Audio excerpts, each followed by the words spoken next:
So how do you see it changing over the next few years, especially with generative AI and all the technology changes coming? I think we do still have some more transformation. You still hear a lot of people saying FP&A is about strategy. I think we've made that transition. I see the process work going away because that's what can be automated. So you don't think Excel's going to die anytime soon, like all these people are saying AI is going to kill Excel?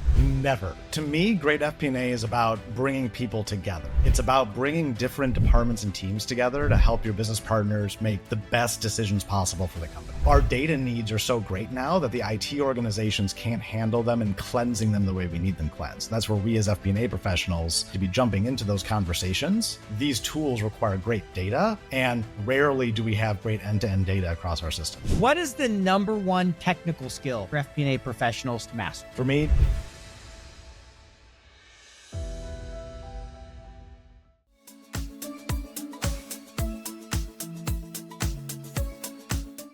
This week's title sponsor is Plan Buddies, the number one planning community for planning professionals.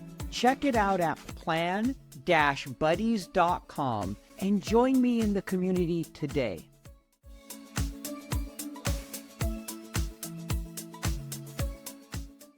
Hello, everyone. Welcome to FP&A Tomorrow, where we delve into the world of financial planning and analysis, examining its current state and future prospects. I'm your host, Paul Barnhurst, guiding you through the evolving landscape of FP&A. Each week, we are joined by industry experts, practitioners, and thought leaders who share their experiences with us and help us navigate today's complexities and tomorrow's uncertainties. Whether you're a seasoned FP&A professional or just starting your journey, this show has something for everyone. I'm thrilled to welcome our guest this week onto the show. Michael, welcome to the show. hi Paul, so good to be here today. Yeah, excited to have you. So a little bit about Michael, and then we'll jump into one of the first questions we like to ask every guest. So he's coming to us from Orlando, Florida. He currently works as a senior manager of finance at a Fortune 100 company, and he earned his master's in finance and his undergrad from University of Florida. So first question I want to ask you, from your experience, what does great FP&A look like? What is great FP&A? So to me, great FP&A is about bringing people together. It's not about the numbers. It's not about all the reports and forecasts we pull together. It's about bringing different departments and teams together to help your business partners make the best decisions possible for the company. And sometimes decisions that would not have come out if any one department was working on it by themselves. Chris, do you have an example of what you mean by that? Like where all the departments led to a better result versus it kind of just one department doing it? Something you could think of there? Yeah, that's a great one. So a big one we do a lot is we integrate with consumer insights and marketing. I found a lot of value in taking their insights of what consumers say they want and what consumers are asking us for and blending it with where we are or aren't seeing purchase activity. Because a lot of times the hidden opportunities are in things where we haven't put the product there, which is why people aren't buying, right? They're not buying because we didn't give them the opportunity to. And if we purely looked at the numbers, we'd be looking at our biggest product lines, our fastest growing product lines, and we'd entirely miss that demand piece.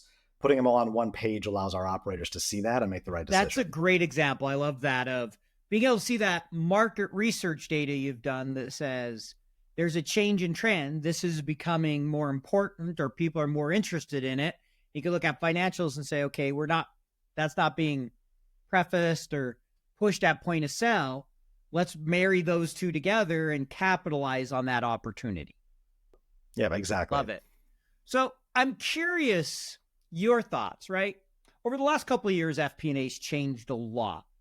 We've seen it go from being viewed as just back office to front office a lot more, to being much more strategic and commercial driven. Like as you mentioned, it's bringing people together. It's not just dealing with a spreadsheet.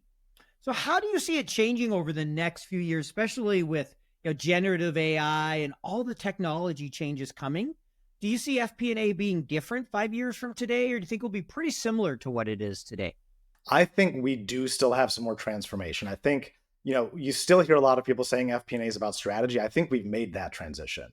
The transition that I see is that still today, and especially when I started my career, we were very hands-on in process, right? getting the month end reports out, physically sitting down and adjusting a forecast, building models. I see the process work going away because that's what can be automated. But where I see the biggest shift is, and it's already starting to happen, is we need to almost be pseudo IT professionals. You know, just like how you had to learn and transition into Excel 20 years ago, you're going to, I think in 5 years, need to know Python and need to know some of these generative AI tools that are coming out because it's how we're going to work with our data.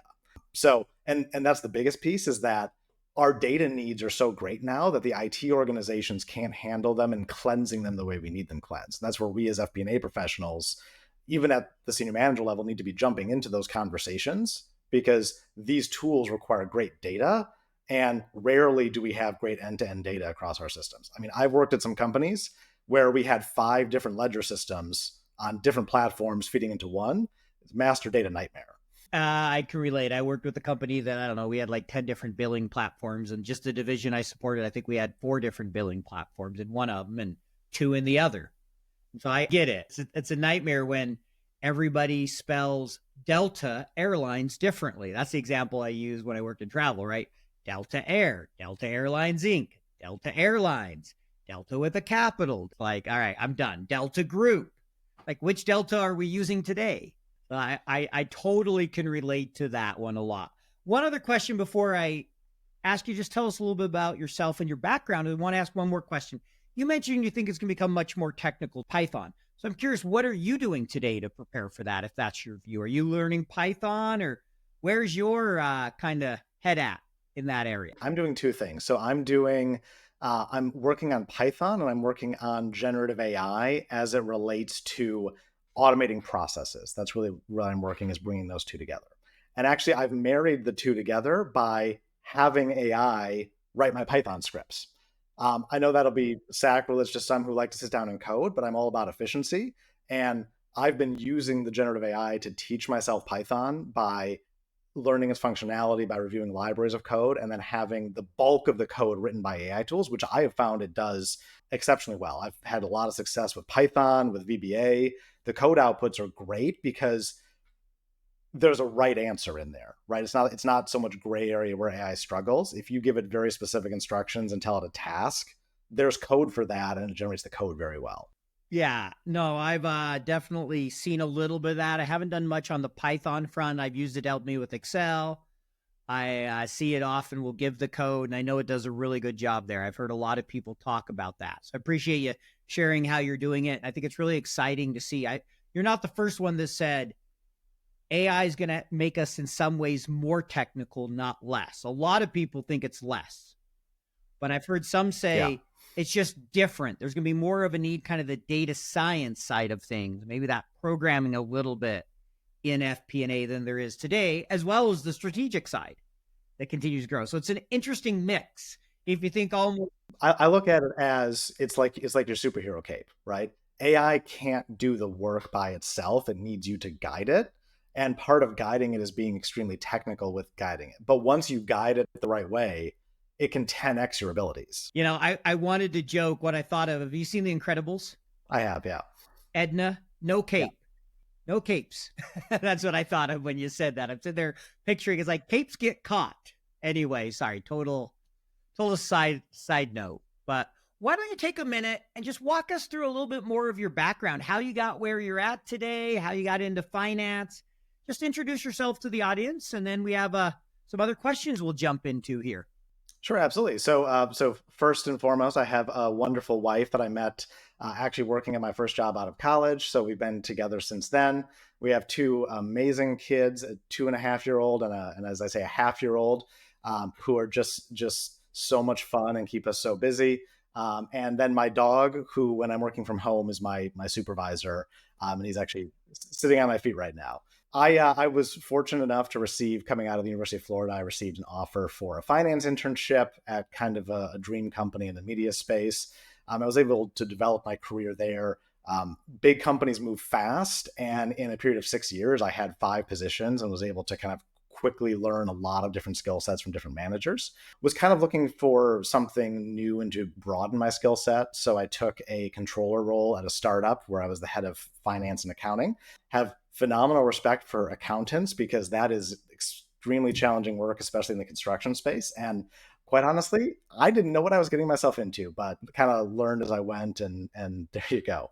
I had an opportunity to follow my wife out to the West Coast and took another dream role at Lionsgate Entertainment, where I worked in their corporate FP&A function doing consolidations and got really cool exposure to the television production, streaming services, movies, kind of right as streaming was coming to life. Spent some time in Verizon working in their center of excellence for FP&A, doing a lot of shared services finance and planning standardization.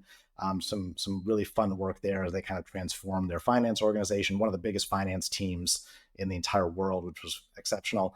And now back at the company where I started my career, had an opportunity to come back, kind of marry some of my media and entertainment experience together. And it's just been a wild ride. Fun, So speaking of media and entertainment, recently I had the opportunity to do some training, and one of the ladies we worked with, it was 2K, the video game company, and she just took the lead finance role, almost kind of like a CFO role. I think she's head of finance, but at Ron Howard's company.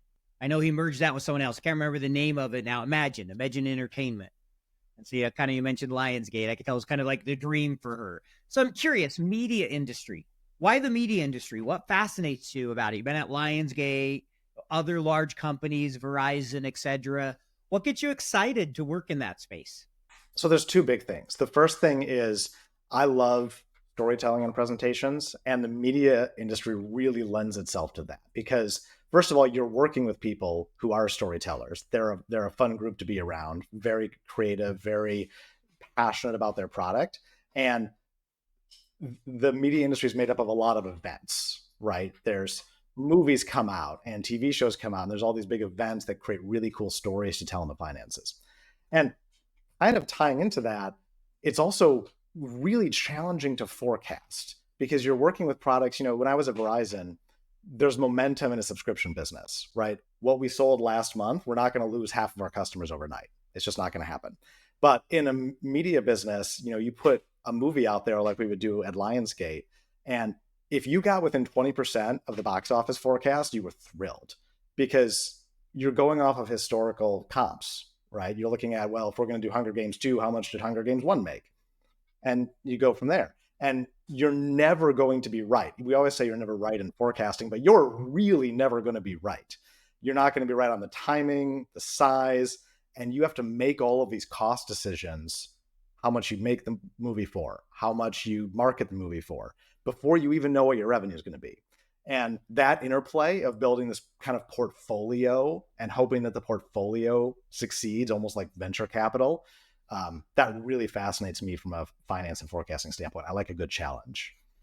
I could definitely see where that's the challenge is. You were mentioning that in forecasting and how widely different they could be. I recently listened to a podcast where someone was talking about forecasting the Eras tour, right? Taylor Swift. And I imagine that was probably one that was under forecasted. I don't think anyone expected it to be that big, right? It's like the movie that goes huge, like, Forrest Gump. I don't think anyone quite expected that to explode. Or you got the opposite. We spent $300 million on this movie. It bombed at the box office, and we're going to lose a ton. Because the rule of thumb I heard once from somebody, this was independent. So I don't think it maybe is true for big, huge companies, but he was a small independent filmmaker. And he goes, I basically need to make about 3 times what it cost me to get my money back.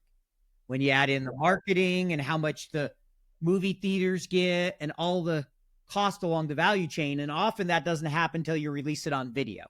That's very true. Yeah. I mean, and even TV shows typically don't make money for 3 or 4 years. Even going beyond kind of the box office for movies, it's a very challenging industry. And you make a lot of bets and investments a long time before the revenue comes in. Yeah. I talked to somebody once that had to basically figure out what the value into perpetuity were of some of the biggest brands in the world in media. Talk like Lion King as an example. Like, what is the value of Lion King 2? All the toys in the future, all the shows, everything that happens. They had to do that for a number of big names like that. And they shared kind of that experience. And they had to do it 20 years ago and try to figure out what the value was into perpetuity. I mean, you think it's hard enough to try to forecast a year ahead. Now try to look into the future and also figure what are the different streams that are going to be in the future. I'm guessing 20 years ago, probably didn't think everything was going to be streaming like it is today. Right. So just very different economics, and just amazing to hear her talk about that. So media, I do think it's a really fascinating industry. And oh, by the way, in media, finances forecasts for revenue determine how you amortize film costs. So you also get to explain them to the auditors. How does amortization, let's jump into that. But I know I have some other questions here, but I never thought of that. I think I may have heard that once. But how does the amortization work? Like, what's the typical life that you amortize a movie over? How do you think about it? The United States under GAAP. So you'll look at something usually over a 3, 5, or 10-year life, kind of depending on the size of it. 10 years is the most. And you build a curve of all of the revenue streams that can come in over that period, which of course floats, right? Because we're guessing what that is. And then each accounting period, once the actual results have come in, you adjust the remainder of the curve, and then you take the percentage of the film cost and amortize it in that period. So it's a weird one where usually when we're doing any kind of accounting exercise, accounting could almost do it in a silo if they needed to, but it's one rare one where the kind of like somehow some insurance works. It's where the curve over the remaining life of it that finance provides actually determines the percentage of amortization in that quarter.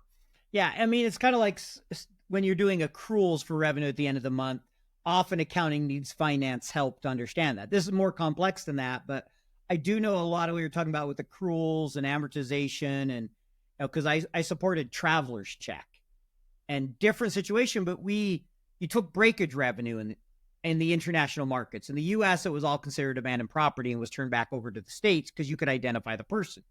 Not so much with gift card, right? If you can't identify the person, you could take some abandoned property revenue. Not a cash transaction, but it makes your revenue look better on the P&L.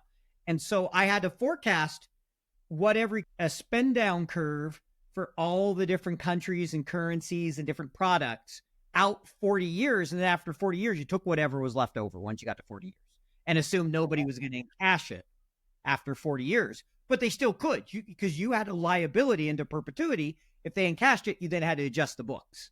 So that was a monster model. 40 years, I can't imagine. And there wasn't good, the data was suspect in different periods and times, as you could imagine, going back 40 years. It wasn't like it was a nice, clean, where you could run a statistical algorithm and be like, oh yeah, this all makes sense.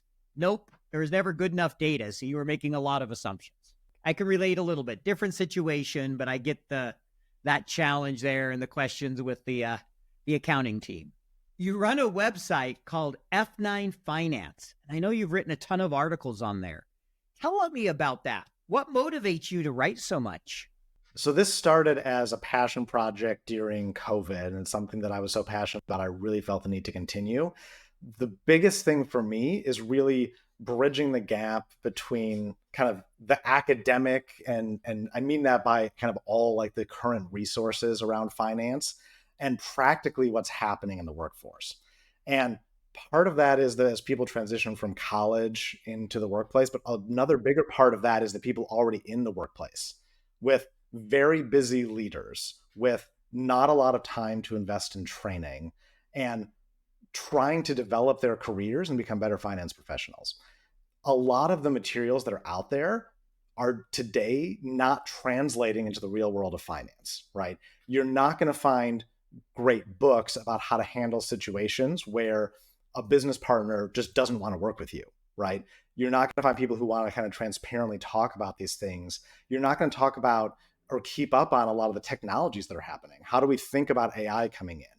How do we find visualization tools? More importantly, what I've found, how do we do these kind of automations and visualizations and cool things if our company won't pay for them?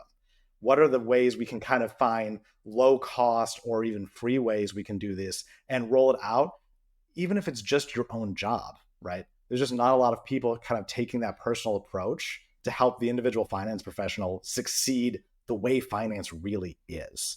And that's something that I really wanted to help people with, especially as technology just keeps taking off and going faster. Hey there, it's your host, the FP&A guy, and today I'm thrilled to talk to you about Plan Buddies, one of my passions. It's where professionals meet excellence. This isn't just any community, it is a community ran by and for planning professionals.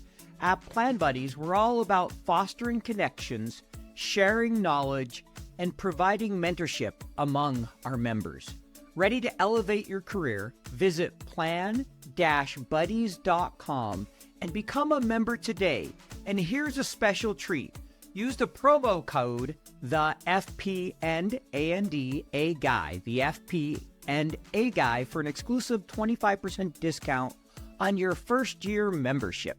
Well, kind of an example, a little bit different when you speak of technology and just not even knowing what's out there. So I did a presentation yesterday talking about FP&A tools and the market landscape because I've demoed, I don't know, 100 tools now at this point and seen a lot of that market.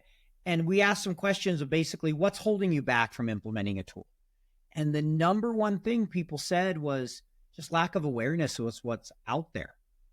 And that surprised me. I knew it would be on the list, but I didn't expect it to be number one. I figured it'd be the data integration or the ROI from the cost perspective or all those other typical things you see, change management, that kind of stuff. And so it just goes to show people don't know where to go a lot of times because we are awash in data, unlike any time in our history.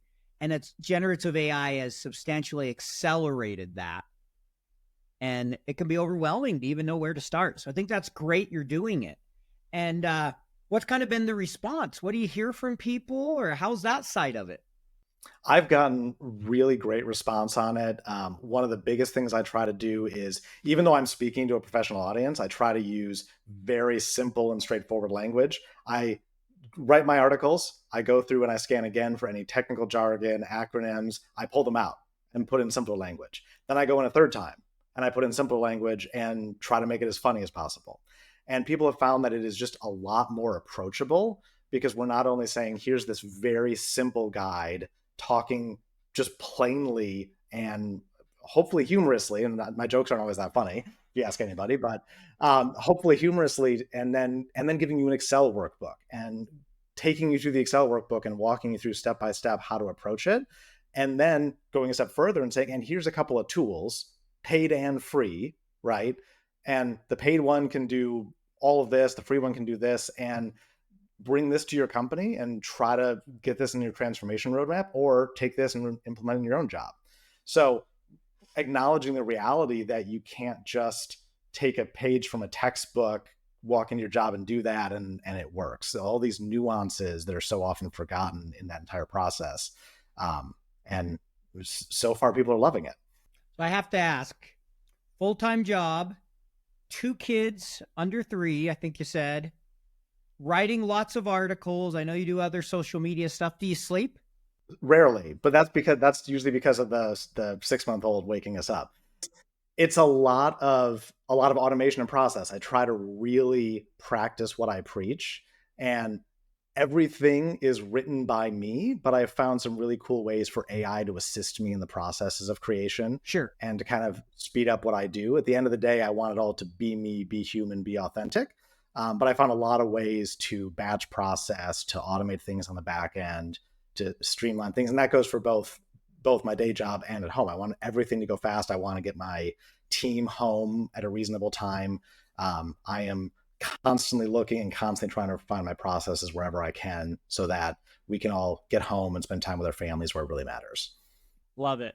I'm going to hire you as my process consultant someday. I will build you a process map all day. They're very clunky. I don't like software. I get an 8.5 by 11 piece of paper and I just draw my process, and that's my process map. There's something to be said for that. Sometimes just a great piece of paper is better than any system out there. All right. So in your resume, when I was looking on LinkedIn, you shared an experience I want to ask about. You talked about how you transformed business reviews with your leaders into a story-based approach. Love to learn more about that. Talk about that process, kind of how that came about, why you did it, and how it was received. Sure. So we would do across my career, I've done a lot of financial reviews where the executives would want to bring in kind of all the team, the managers, right?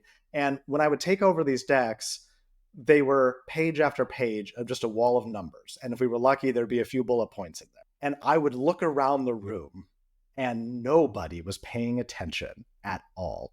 It was crickets. It was painful. It was painful for me because I didn't even have much insight to add. we just can't keep doing this. And this was before anyone had even really told me about storytelling.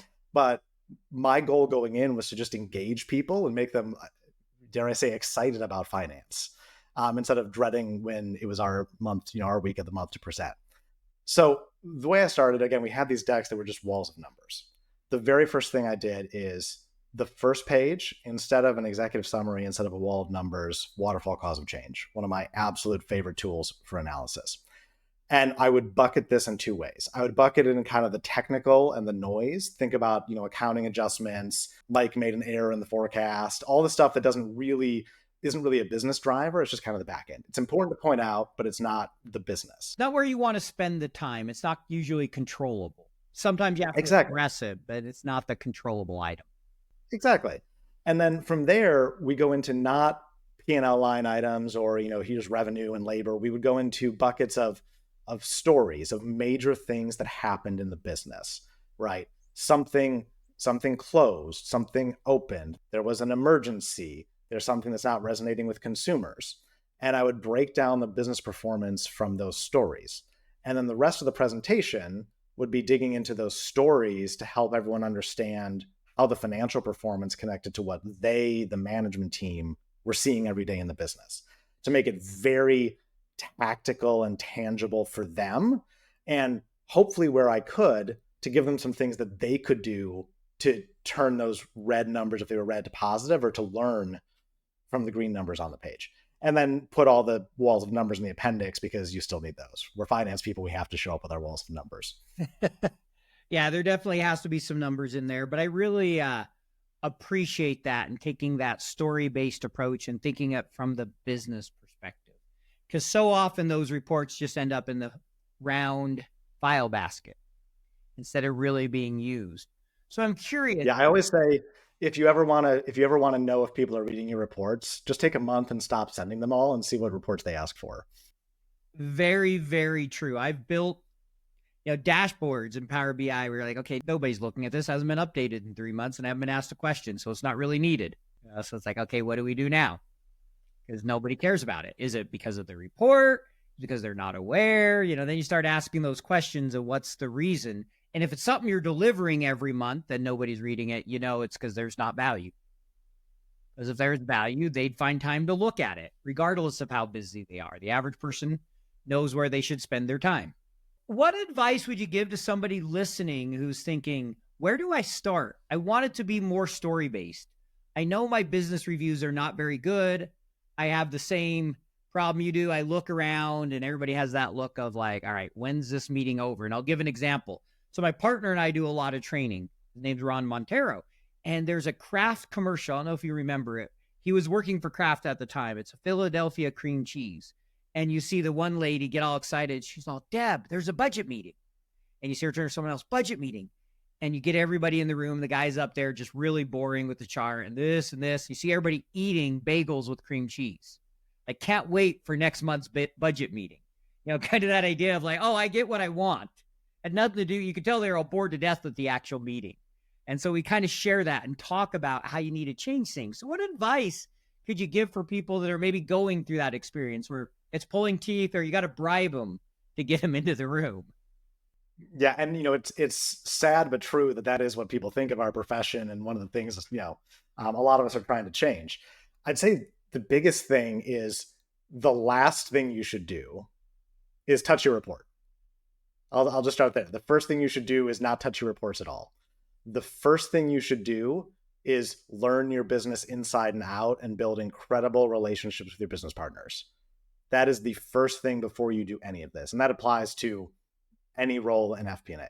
Part two, we're still not going to touch the report. You're going to rebuild your forecasting process. You're going to learn from your business partners what really drives the business. And you're going to make sure you have the best, most effective driver-based forecasting model possible. Because it is impossible to report on something if you don't have a way of explaining why it changed and why you got to the forecast. Because as we all know who've been doing this for a while, sometimes the forecast itself is the reason you missed. Not that it was wrong, but the assumptions made were not the right assumptions. And now we know that. And sometimes it had nothing to do with the operation team. And you need to have a very clear process of explaining what drivers changed in the business. Then you can start thinking about your reporting. But think about what the drivers are that are really key. Look at what drivers changed materially and structure your story around that. And then as you start to build your report, don't just think about finance. In almost all of our roles, not all, but in most of our roles, there are other partners who have great data. There's marketing, there's consumer insights. There's some of us have industrial engineers. If we have supply chains, we have supply chain. The sales teams, there's all these other teams with great data depending on the part of the company you're supporting. Even if you're in corporate, your investor relations team, and there's the component of Wall Street's expectations. Get these other partners, get some of their data, and build a really robust story around it, because financials are just numbers on a page. What matters is that we can do something about it. The numbers are not being produced in a silo. Then finally, build your report and put it on paper, preferably automated with some really cool stuff there if you can, but then build your report, put it on paper, present it with this story standpoint, and you will have much happier business partners. And you'll probably be able to actually drive some strategic changes for your business, because it gives you such a level of influence when people listen to the words you have to say. As I hear you say all that, I boil it down to build relationships, marry the operations with the finance, really understand the operations, understand your business partners, bring that all together and tell that business story with the operations supported by the financial numbers, not led Absolutely. by the financial numbers. Is that a kind of a fair summary? We are a support function. We're consultants. At the end of the day, yes, we have to make sure corporate gets a good forecast and can keep cash in the bank. Yep. Absolutely, all that has to happen. But that's not where we add value. That's where we're a cost center. We add value by supporting the operation and helping them do the best work, by supporting them in their role. And we need to remember that we're that support function and focus on where we can really add value, while also making sure we get all the compliance and key functions done. Sure. The compliance, all that's important, but that's table stakes. That's not the value add. The value add, like you said, is in the relationships and helping drive the business forward and better telling the story and ensuring we're making good decisions. So often it comes back to relationships. FP&A guy here. Today, I want to talk about the tool FP&A professionals use more than any of, Microsoft Excel. If you're not learning modern Excel, you're missing out. Modern Excel includes dynamic arrays, Power Query, and so much more. That is why I'm excited to share my new Microsoft Excel course. In this course, talk about Excel tables and how they're the gateway to modern Excel. You need them for Power Query. You need them for Copilot. Talk to you about Copilot. And I also talk about dynamic arrays. There is 50 plus videos in this course. Register today. Go to the FP&A guy, click on my courses, Microsoft Excel, and it will take you to the course. Use the code podcast to save 20%. Sign up today. I often find we're the data practitioners in the room. Even if other people have data, they don't necessarily know what to do with that data. But because we're the data people, and because we're used to taking a topic not a lot of people want to talk about and making it approachable, we can even help the other departments make their data approachable by incorporating it in our presentations, because they don't necessarily always have that training or that background to do it, but our teams, our analysts have that background to bring data together. Agreed. So that makes a lot of sense. When we talk about, data and data-based insights, how do you make sure you're delivering insights to the business? Everybody talks about we need to drive insights and we need to be data-based and review our data, but any practical tips you can offer to really get insights out of your data versus, data paralysis or looking at them for the sake of looking at them? Absolutely. So I think, first of all, I tie everything back to the drivers. I like to personally, for my area, whether it can be in our system or offline, have kind of my single source of truth where my key drivers are. The things that I know I need to care most about, the drivers that really move the business. I have those quickly, easily, readily accessible. I probably know them offhand, and my whole team has the same KPI calculations, so on and so forth. But what's really important then is as we look at the drivers and as we look at a variance, I ask why and why and why until you get to a point where the operators can do something. You mean Because those 5 whys actually work? the 5 whys actually work. Yeah. So you follow the whys until you get to an action the operators can take, right? If we're just saying a variance, there's nothing they can do with it. If we're saying the variance and we get down to the P&L line item, okay, well, we're getting closer. Well, then the P&L item changed. Why did it change? It changed because this specific thing happened in the operation. Why did that thing happen? Okay, how do we prevent said thing from happening? Or if it was good, how do we make it happen again? Then I've gotten to a point where I've taken the data and gotten it down to a level the operators can literally do something with it. Otherwise, they walk out of the presentation with a bunch of numbers, feeling good or feeling bad about their performance and no action to take. So you should always walk in with data to incite action from the business. I agree. It's really about driving insights into action. And something you said there, 5 whys, another framework I really like that's kind of along the same lines is the what, now what. So often the month end is just we tell them the what. Like I remember being in a meeting one time, I was like one of the leaders, if I have to hear one more thing about we missed because of accounting stuff, it's like I'm going to lose my mind. Like, tell me about the business. Because unfortunately we had a lot of accounting issues going on at the time. And we had one business where literally they were driving hundreds of thousands or millions, and it wasn't that big of a business, changes each month. I Oh thought boy. he just about lost his mind. I felt really bad for him because he's like, I have no control here. My numbers are terrible and has stuff that happened years ago because there's a major bunch of accounting and control issues with this one department. That was not fun. But anyway, I digress a little bit. So that makes a lot of sense to me, what you said there, really, digging into the whys, focusing on always driving action, or at least making recommendations. Are they all going to be accepted? Of course not. Maybe only a small percentage will, but they're going to appreciate that you're always coming with ideas and not just saying, well, here's the problem. You guys tell us how we're fixing it. The P&L, EBITDA is down 10%. Go figure it out. Thanks. You're just a cost center. Right? Versus a partner. And that's what I love about kind of what you've talked about here with the storytelling, the insights, the different stories you've shared, is it's about being a partner. So I want to shift gears here as we kind of move toward the end of our podcast here. Before I jump into what's called our rapid fire section, I want to ask you one question. What is the best advice anyone's given you during your career? What's the best advice you've received? The best advice I've ever gotten is to make your boss's life easy. I think that's been the most transformational because, while my core job is focused on taking care of my business partners, from my career standpoint, my boss really drives your career, right? And your bosses will sometimes pull you along to new opportunities and are your biggest advocates. And what that really for me has looked like is being very proactive on their behalf, right? A lot of us will share calendars. Do I see big things coming up? And I can make sure that the deck is on their desk just as they like it before they go into a meeting. I make sure that if they're taking something to their boss or to the CFO, that is some of the best work that they've ever been able to take, because I want to make sure that they look good going into that meeting. Because if I make their life easy and I make them look good, then they have every reason to advocate for me and help me grow. So aside from building the relationship with them, just found this very good career hygiene and career advice to kind of help propel things forward. Yeah, I think that's great advice is make your boss look good. You'll look good at the end of the day. Meet their needs.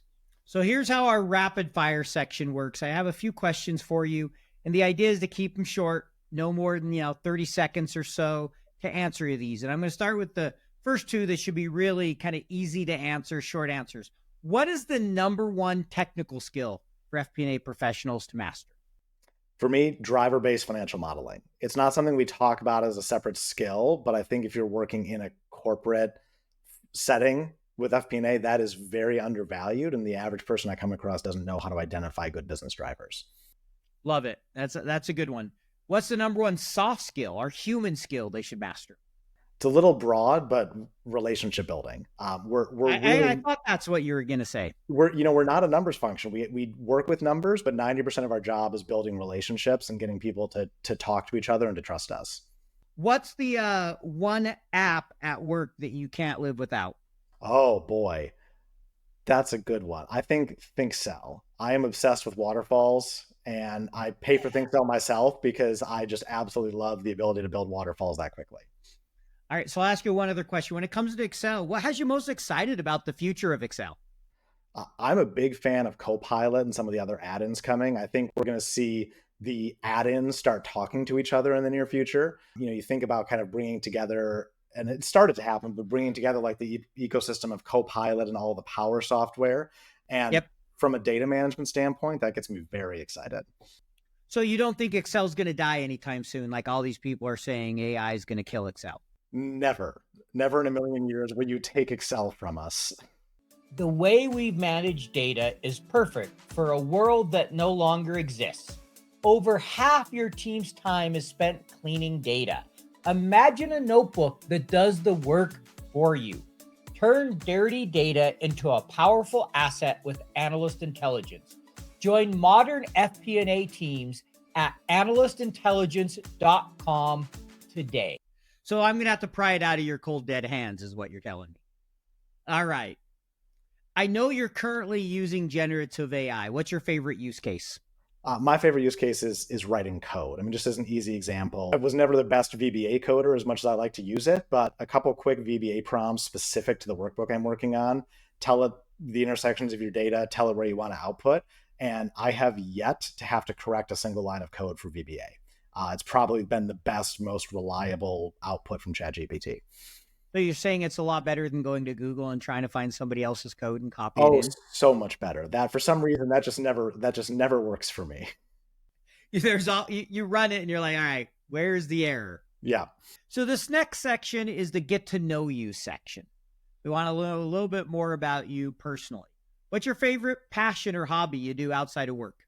I've said it to my wife that it's modes of travel. I'm really passionate about cruise ships and airplanes. So kind of a big cruise ship and airplane nerd. I've been on 46 cruises across almost every major cruise line. I can look up in the sky. We live right by the airport. I can look up and point out airplanes and say exactly what type of airplane it was down to the series. My nerdy side hobby. I'm going to say, congratulations. You are officially not just a finance nerd. Yep. I'm Mike the finance nerd and Mike the nerd. You can just take the finance word out. I'm a nerd as well. So you could be Paul the nerd and Mike the nerd. Maybe we'll title this episode that. That sounds great. I love it. Paul and Mike nerd out on numbers. There we go. We got it. There's your new podcast right there. Yeah, that could be a fun name for a podcast. Actually, got to have a little bit of fun. Maybe I'll change it. The Beard weirds out on numbers or something. We'll come up with something. What is a book you can recommend that you've read to our audience? If you give them a book recommendation, where are you going? So I go really old school with this to Dale Carnegie's How to Win Friends and Influence People. I knew as you said old school, that's where you were going. It's very cliche, but sometimes cliches are cliches for a reason. It is unmatched. I've never read another book that is as effective and is as timeless as that book. I mean, there's a lot of other ones I've read recently, a lot of newer titles with some cool insights, but it's just the fundamentals of how people are. And I think it's things that will never change. Treat people the way they want to be treated. People love to hear their own names, show interest in them.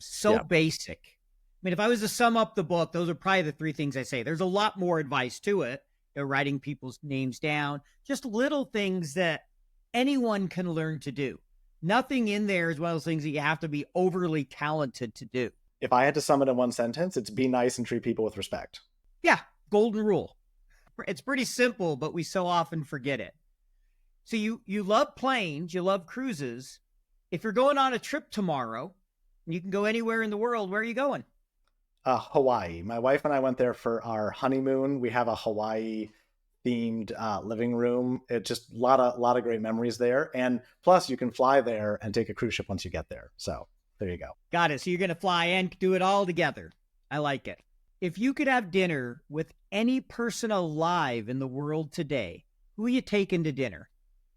I would take Steve Martin. First of all, I just think he's hilarious and it'd be a funny dinner. but also from everything I've seen and read and learned about him, he just really understands people and how people tick, and then he uses that to make them laugh. And I would just love to hear more about that, just straight from him. That's the first time we've got Steve Martin. That would be a fun one. I want to be the fly on the wall for that dinner. Just don't squash me.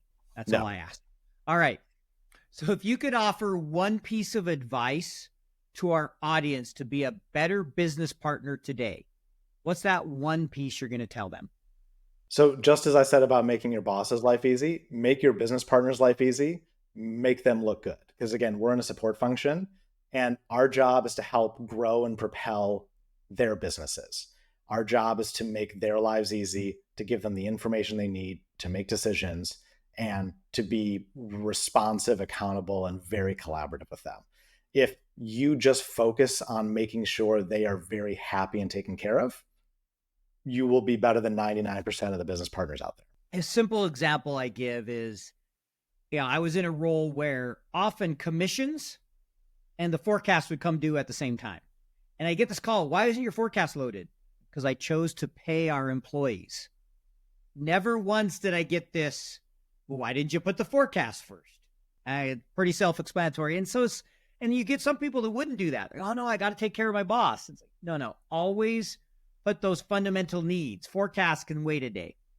Put those first. Make your business partners happy. Make them look good, and they're going to appreciate you. Totally agree. So if someone wants to learn more about you, get in touch with you, what's the best way to do it?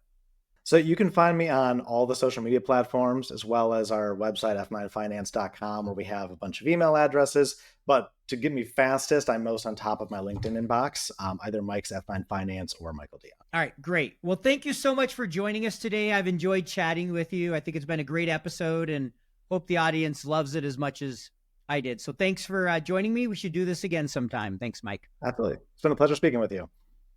Thanks for listening to FP&A Tomorrow.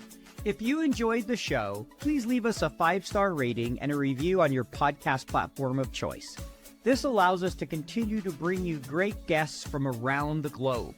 As a reminder, you can earn CPE credit by going to earmarkcpe.com, downloading the app, taking a short quiz, and getting your CPE certificate.